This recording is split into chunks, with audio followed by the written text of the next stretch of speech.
तो last episode के and पे हमने देखा था कि हमारा वुकोंग जो था उन लोगों से कहता है कि मुझे लगता है कि तुम्हें मेरे पर भरोसा नहीं है, इसी वजह से तुम लोग यहाँ पर आगे से इस तरह से बात कर रहे हो। तो वो लड़के उसे कहता है कि सर अगर सच्ची बताया तो हमें वाकई में आपके पर भरोसा नहीं है, क्योंकि हम लोग पहली बार मिल रहे हैं और हमें नहीं पता कि आप कौन है और आपके मकसद क्या है, क्योंकि नामकोंग फैमिली के बहुत सारे दुश्मन है और कोई भी यहाँ पर इस तरह से हमारे घर में घुस सकता है। इसी वजह से हमें पहले यहाँ पर एल्डर्स के साथ इस बारे में बात करनी होगी, तभी हम लोग कुछ डिसाइड कर पाएंगे। तो मैं वुकोंग कहता तो फिर ठीक है, मुझे लगता है कि मुझे तुम्हें अपने बारे में बताना ही पड़ेगा, क्योंकि तुम्हें यहाँ पर मेरे बारे में नहीं पता, इसी वजह से तुम लोग मेरे बारे में इस तरह की बातें कर रहे हो। तो अगर मैं तुम्हें अपने बारे में बताऊंगा फिर तुम्हें समझ जाएगी। जबकि मैं वुजिन सोच रहा था कि नहीं ये फिर से शुरू करने वाला है, तो उसी के साथ ही मैं वुकोंग उठकर खड़ा हो जाता और कहता है कि मैं यहाँ पर तुम्हें बताता हूँ मैं कौन हूँ। फ्लावर फ्रूट माउंटेन के ऊपर जब थंडर लाइटनिंग गिरी थी तो वहां पर एक मंकी पैदा हुआ था। तो इसी तरह वो सारे का सारा अपना इंट्रोडक्शन देता है और उनसे कहता है कि मैं हूँ द ग्रेट सन वुकोंग, तुम लोग यहाँ पर मुझे ग्रेट सेज या फिर गार वुकोंग भी कह सकते हो। तो ये बात सुनने के बाद दोनों लड़के कहते हैं कि क्या ये कोई पागल इंसान है जो यहाँ पर किस तरह की बातें कर रहा है। इसकी बातें सुनने के बाद, इसका इतना लंबा इंट्रोडक्शन ही नाम सुनने के बाद तो हम लोग हैरान हो रहे हैं।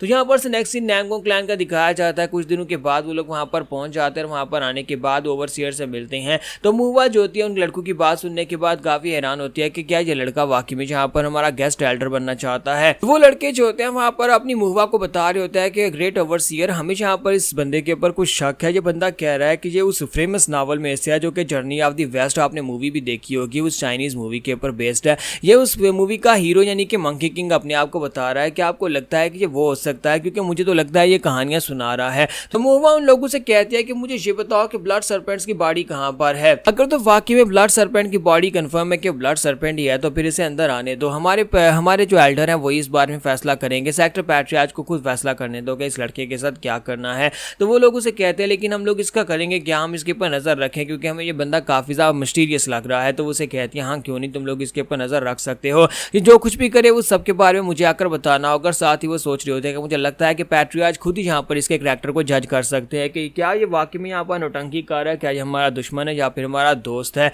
तो मुवा जो होती है हमारे वुकोंग के पास आती है और उसे कहते हैं कि आपको वेलकम को नामकोंग क्लैन के अंदर वेलकम कहती हूँ, मैं यहाँ की चीफ डिसिप्लिनरी ओवरसीयर, मेरा नाम मुहवा है। तो वो लोग भी उसे यहाँ पर ग्रीट करते हैं। तो जैसे ही हमारा वुकोंग जो होता है मुहवा की तरफ देखता है, उसे देखने के बाद उसे घूरना शुरू कर देता है। वो उसके चेहरे की तरफ देख रहा होता है घूर घूर कर, और साथ ही वो सोच रहा होता है कि ये क्या, यहाँ पर इसके साथ में मेरी किस्मत का एक कनेक्शन ऐसे लगता है जैसे कि पास्ट लाइफ में हम दोनों के बीच में कोई ना कोई कनेक्शन जरूर था, लेकिन अब यहाँ पर पास्ट लाइफ में मेरा इसके साथ क्या कनेक्शन हो सकता है। तो मुवा उसे कहती है कि सर आपको क्या हो गया, आप मुझे इस तरह से घूर कर क्यों देख रहे हैं। तो हमारा वुकोंग उसे कहता है कि प्लीज मुझे माफ करना, लेकिन मैं यहाँ पर तुम्हें घूर कर देख रहा हूँ, तो मुझे ग्रेट सेज मास्टर सन भी कह सकती हो। तो इसी के साथ ही मुवा से कहती है कि अच्छा ठीक है मैं तुम्हें ग्रेट मास्टर सन ही कहूंगी। तो हमारा वुकोंग जो होता है उसे कहता है कि आप लोग यहाँ पर मुझे अपना गेस्ट बना रहे हो, मेरे लिए बहुत ही बड़ी ऑनर की बात है। मैं काफी लंबे वक्त से यहाँ पर तुम्हारा नामकोंग फैमिली का एक गेस्ट बनना चाहता था, लगता है कि यहाँ पर मेरी ख्वाहिश पूरी होने वाली है। और इसी के साथ ही वो कहता है कि मैं तुम्हारे लिए यहाँ पर ब्लड सर्पेंट की बॉडी लेकर आया हूँ। ब्लड सर्पेंट कमीने के इंसान ने यहाँ पर बहुत सारे लोगों की जान ली, इसी वजह से मैंने इसे अपने दोनों हाथों के साथ मार डाला और इसे यहाँ पर तुम्हारे हेडक्वार्टर में लेकर आया हूँ, ताकि तुम लोग यहाँ पर इसकी बॉडी को वेरीफाई करो और साथ ही मुझे यहाँ पर अपने पास एक गेस्ट बनाकर रखो, ताकि मैं नामकोंग फैमिली को अंदर से देख सकूं। तो वहाँ से कहते हैं कि सेक्टर पैट्रियार्च ब्लड डीमन को ही पकड़ने के लिए गए थे, इसी वजह से वो अभी तक वापस नहीं लौटे। वो कल सुबह तक वापस आ जाएंगे, उन्हें मैसेज भेज दिया गया, इसलिए कल सुबह तक तुम लोग यहीं पर रुको, आराम करो, और कल सुबह यहाँ पर पैट्रियार्च आने के बाद तुमसे मिलेंगे और फिर तभी फैसला होगा कि तुम्हें यहाँ का एल्डर, तुम्हें यहाँ पर गेस्ट बनाना है या फिर तुम्हें यहाँ से भेजना है।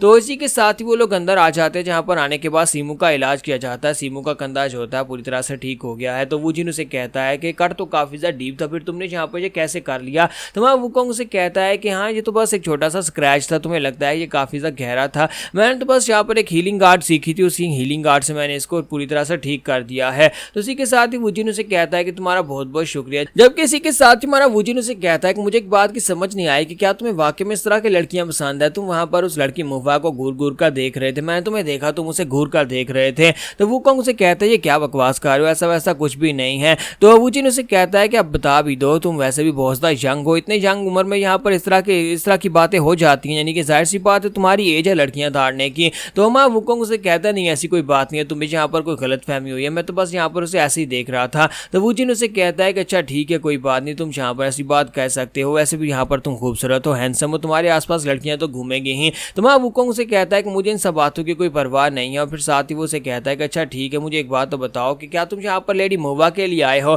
तो वुकोंग कहता है कि ये कहा जा सकता है कि मैं उसके लिए भी आया, क्योंकि मेरा उसके साथ भी एक कनेक्शन है। हो सकता है कि मुहवा ही यहाँ पर सांसांग हो, सांसांग की सोल दोबारा से रिनकारनेट होकर एक लड़की बन गई हो, क्योंकि ये पॉसिबल है। जब आप मरने के बाद दोबारा रिनकारनेट होते हो तो हो सकता है कि आप लड़की बन जाओ, जानवर बन जाओ, या फिर कुछ भी बन सकते हो, क्योंकि यहाँ पर जेंडर इसमें स्पेसिफाइड नहीं होती, सिर्फ और सिर्फ सोल मैटर करती है। तो इसी के साथ ही हमारा वुजिन जो होता है उसे कहता है कि मास्टर मुझे आपसे एक बात करनी है। तो हमारा वुकोंग कहता है हाँ हाँ बताओ क्या बात करनी है। तो इसी के साथ ही वुजिन उसे कहता है कि अब जबकि हम लोग नैमगोंग क्लैन में पहुंच चुके हैं, तुम्हारा काम हो चुका है, तुम्हें नैमगोंग क्लैन में ही तो आना था, और मैं जहाँ पर से सीमो को लेकर वापस अपनी रिवर बैंडिट्स की जॉब पर ही जाने वाला हूँ। मैं वापस अपने हाइड आउट के पर चला जाऊँगा, कल सुबह में यहाँ पर से निकल जाऊँगा। तुम्हारा वुकोंग कहता है अच्छा तो ये बात है, तुम जाना चाहते हो, तुम्हें कौन रोक सकता है। अगर तुम जाना चाहते हो तो ठीक है तुम जा सकते हो, लेकिन इसी के साथ ही हमारा जो वुकोंग होता है उसे कहता है चलो पहले मेरे साथ बैठकर ड्रिंक किया करो, उसके बाद चले जाना। तो वो दोनों जो होते हैं वहाँ पर रात के वक्त बैठकर पीना शुरू कर देते हैं। तो हमारा वुजिन जो होता है पीने के बाद टल्ली हो जाता है और उसे अपने बारे में बताना शुरू कर देता है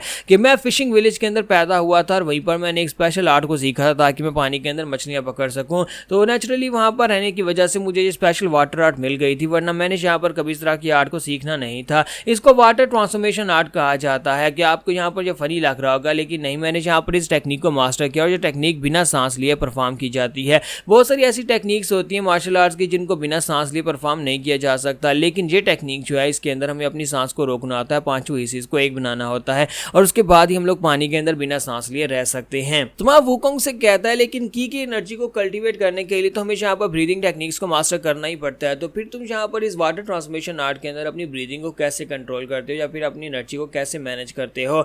तो इसी के साथ ही वुजिन उसे बताता है कि ये बहुत ज़्यादा सिंपल है, इस टेक्निक की वजह से ये मेरी सीक्रेट आर्ट है, यानी कि हमारी गाँव की सीक्रेट है और इसी वजह से मैं यहाँ पर बाहर वालों को इस बारे में नहीं बता सकता। लेकिन ये बड़ी कमाल की टेक्निक है, इस टेक्निक के साथ मैं पानी के अंदर एक मछली की तरह घूम सकता हूँ बिना सांस लिए। ये मेरे बचपन की बात है जब यहाँ पर हमारे विलेज के ऊपर बैंडिट्स ने आकर अटैक किया था। बैंडिट्स ने पूरे के पूरे गाँव के सभी लोगों को मार डाला, जो लोग बच गए वो भाग निकले, उनमें से मैं भी एक था। वहाँ से भागने के बाद मैं शाओलिन टेम्पल में चला गया। शाओलिन टेम्पल के लोगों ने मुझे वहाँ पर रहने के लिए जगह दी और मैं काफ़ी सालों तक वहाँ पर रुका और उनके पास से मैंने यहाँ पर वाटर ट्रांसफॉर्मेशन आर्ट को सीखा था। इस टेक्निक को सीखने के बाद मैं वहाँ पर से सीधा रिवर बैंडेट बनने के लिए यहाँ पर यांगजी रिवर में पहुंचा, जहाँ पर सीमो के साथ मिला और बाकी के लोगों के साथ मिलकर मैं यहाँ पर एक रिवर बैंडेट बन चुका हूँ और इसी तरह मैं बस अपनी जिंदगी गुजार रहा हूँ।